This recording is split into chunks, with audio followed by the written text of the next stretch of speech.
All right, I promised to unpack sexual harassment, and unpack it I will. To understand sexual harassment, at least insofar as U.S. law is concerned, think about it in 3 chunks. First, it has to be unwelcome. Second, it has to be sexual conduct. And third, it has to be made a term or condition of employment. Well, let's start with sexual conduct. To be sexual harassment, conduct must be sexual. This is intuitive. It includes rude behavior, but it can also include romantic behavior, like candles and roses and requests for dates.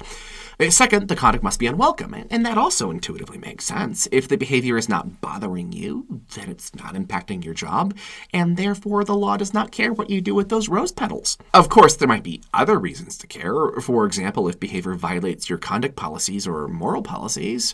For example, junior employees dating senior employees, even if welcome might be frowned upon. And zooming back out, let's say me and Elephant Harold were making some bawdy jokes around the water cooler. Well, that might not be unwelcome between Harold and I, but if it offends Woodland Steve, it might create a hostile work environment for him. Apparently, my fictional workplace is a Richard Scarry book. By the way, I wanted to quickly highlight whether something is unwelcome is very different than whether it's voluntary.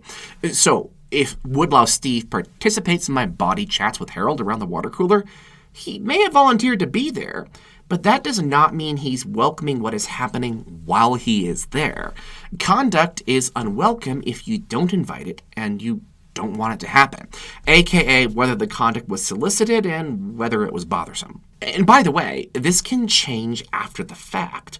Woodlouse Steve may even joke along with us to fit in, but then down the road he may realize the kind of things we were saying really crossed a line for him. All right, so leaving behind the wind and the willows with the elephants and the woodlouses and getting back to the point, we've defined what sexual conduct is. We've defined what unwelcome conduct is. But what does it mean to be a term or condition of employment? Generally, this means the conduct is having an impact on someone's job in a specific way. There are 2 ways this can occur, and to cover those, I'm going to kick it back over to our subject expert, Teresa, to discuss types of harassment in the workplace in more detail.